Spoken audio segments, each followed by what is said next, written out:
आपको सुनकर के आश्चर्य होगा। एक एक आंकड़ा उठा करके देख लीजिए।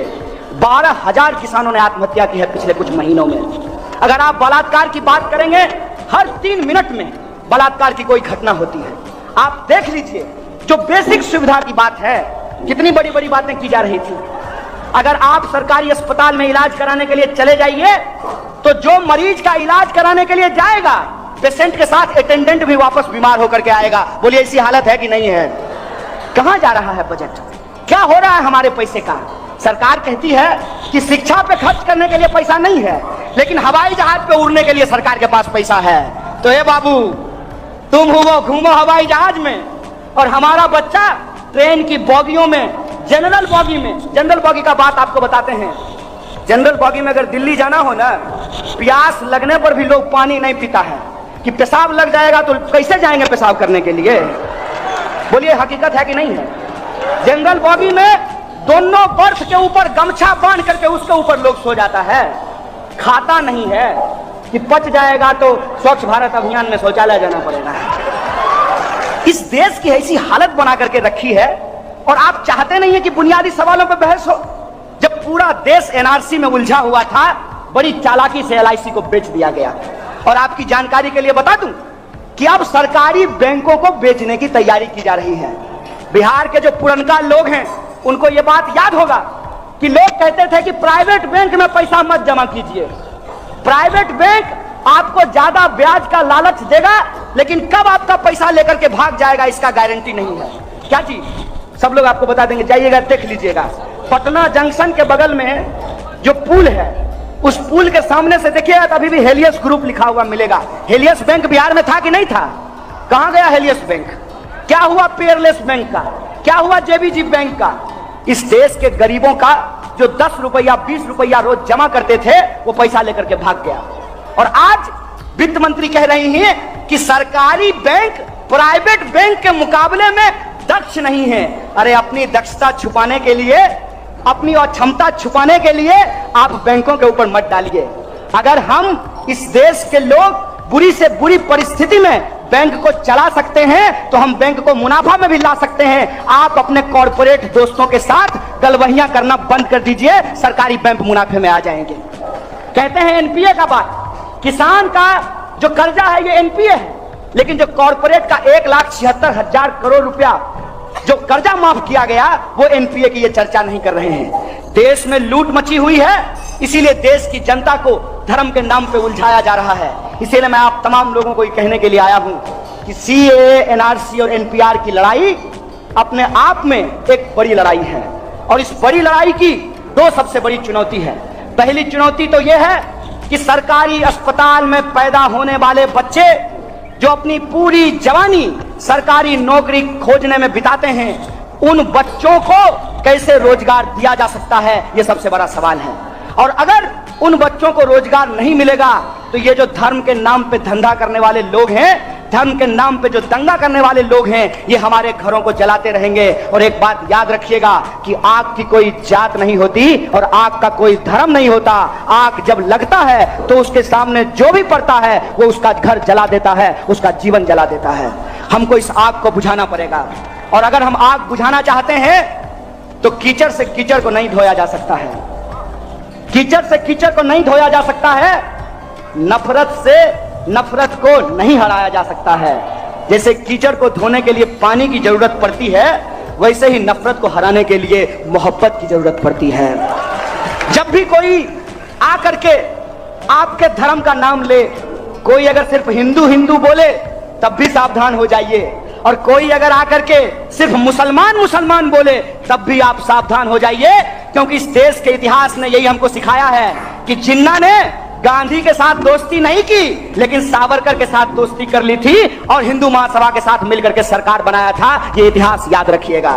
ये इतिहास इस देश में ना दोबारा दोहराया जाए, इसीलिए इस देश में हमको ये तय करना पड़ेगा, हम तमाम लोगों को ये तय करना पड़ेगा, चाहे वो हिंदू हो या मुसलमान, कि हमको गोडसे के रास्ते पे चलना है, जिन्ना के रास्ते पे चलना है, या हमको भगत सिंह, अंबेडकर और गांधी के रास्ते पे चलना है। ये बात हमको तय करना पड़ेगा।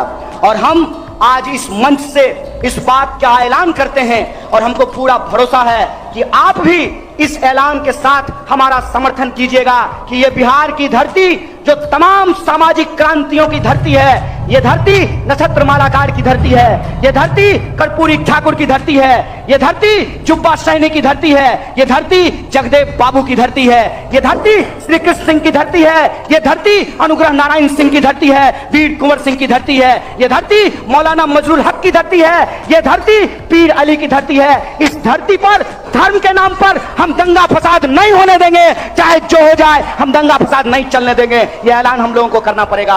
हमको यह तय करना पड़ेगा कि धर्म के नाम पे जो आज हमको हमारे मुद्दे से भटकाया जा रहा है, धर्म के नाम पे भड़का करके जो हमारे मुद्दे से हमको गुमराह किया जा रहा है, हम अपने मुद्दों पे इकट्ठा होकर के लड़ेंगे। आज अगर एनपीआर के लिए लड़ रहे हैं तो कल बेरोजगारी के सवाल भी हुंकार भरेंगे और इसी पटना के गांधी मैदान में तिल भर पांव रखने की जगह नहीं रहने वाली है। ऐसा इतिहास बनाने का हम संकल्प लेते हैं। बोलिए, लेते हैं कि नहीं लेते हैं? तो आप भी हमारे साथ इस नारे को लगाइएगा। हम कहेंगे बिहार मांगे रोजगार, आप कहिएगा नहीं चाहिए एनपीआर।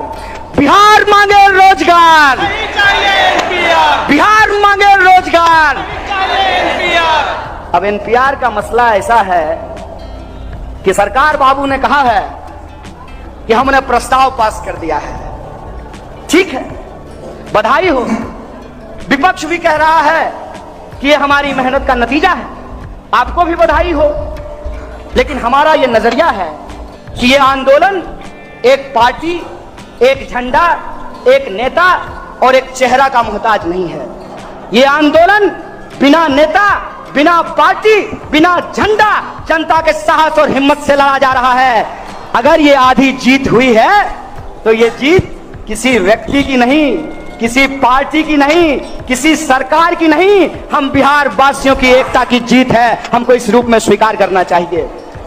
लेकिन ऐसा है ना कि हम लोग हैं थोड़ा भोले लोग। शैम्पू के डिब्बा पे 50% एक्स्ट्रा लिखा रहता है ना, तो हम लोग को कहते हैं वही डिब्बा दे दीजिए। जिस दुकान के बाहर बड़का बड़का को SALE लिखा रहेगा ना, उस दुकान में हम लोग सबसे पहले घुस जाते हैं। जहां यह लिखा रहता है ना buy one get one free, उस दुकान में हम लोग सबसे पहले चले जाते हैं। लेकिन हम लोग खरीदारी नहीं कर रहे हैं, हम लोग कोई सौदेबाजी नहीं कर रहे हैं। हम लोग देश बचाने की बात कर रहे हैं, हम लोग संविधान बचाने की बात कर रहे हैं, हम लोग गांधी और अंबेडकर की बात कर रहे हैं। अगर हम ऐसा कर रहे हैं तो सौदेबाजी में नहीं, लफाजी में हम लोगों को नहीं फंसना चाहिए। अगर सरकार कहती है कि हम एनआरसी नहीं करेंगे, तो जो एनपीआर करने का गजट नोटिफिकेशन है, माननीय सरकार उसको वापस ले ले। हम लोग लिखित धन्यवाद सरकार को भेज देंगे। क्या है कि नहीं है? अभी तक एनपीआर का गजट नोटिफिकेशन नहीं बाहर किया गया है, नहीं वापस लिया गया है। और हमको किसी सरकार से किसी बात की कोई उम्मीद भी नहीं बची है। कहते हैं ना कि हम लोग धारा के विपरीत खड़े हैं। धारा के विपरीत ऐसे खड़े हैं कि जात और धर्म का नेता बनना बहुत आसान होता है। एक बार एक तय रंग का गमछा अपने कंधे के ऊपर डाल लीजिए, आप बहुत आसानी से जात और धर्म का नेता बन जाइएगा। एक तय जाति के नेता के तस्वीर के ऊपर माला चढ़ा दीजिए, आप बहुत आसानी से उस जात का नेता बन जाइएगा। हम लोगों को जात और धर्म की इस राजनीति की धारा में नहीं चलना है। एक जगह एक कवि ने लिखा है, वह पथ क्या पथिक कुशलता क्या, जिस पथ में बिखरे शूल न हो, नाविक की धैर्य परीक्षा क्या, जब धाराएं प्रतिकूल न हो। हम लोग प्रतिकूल धारा में चल रहे हैं, और जब हम लोग प्रतिकूल धारा में चल रहे हैं तो हमने ये तय किया है कि सरकार प्रस्ताव पास करे तो ठीक, अगर सरकार प्रस्ताव पास नहीं करेगी तो आप तमाम लोगों को पटना से जब आप यहां से लौट करके जाएंगे तो अपने वार्ड कमिश्नर को पकड़िएगा, अपने मुखिया जी को पकड़िएगा, अपने सरपंच साहब को पकड़िएगा और कहिएगा, मुखिया जी आपके पास तो हेलीकॉप्टर भी नहीं है और आपके पास अंबानी जी का फोटो भी नहीं है जो आपके कंधे पे हाथ रखे हुए हैं, तो आपको वोट हम ही से लेना है, हम ही आपको मुखिया बनाएंगे। और अगर आप हमारा वोट लेना चाहते हैं तो हम आपसे ये गुजारिश करते हैं कि आप पंचायत में ये रेजोल्यूशन पास कीजिए पंचायत में यह प्रस्ताव पास कीजिए कि हमारे पंचायत में एनपीआर नहीं होगा और ये नोटिस बना करके अपने अपने कलेक्टर को भेजिए। बोलिए मंजूर है कि नहीं है? ये बात मैं आपको इसलिए कह रहा हूं कि हम किसी मुगालते में नहीं रहना चाहते हैं, हम किसी भ्रम में नहीं रहना चाहते हैं, हम किसी भुलावे में नहीं रहना चाहते हैं। हम चाहते हैं कि सरकार अगर एनपीआर को रोकना चाहती है तो एनपीआर को रोकने के लिए गजट नोटिफिकेशन जारी करे, और अगर सरकार गजट नोटिफिकेशन जारी नहीं करेगी तो हम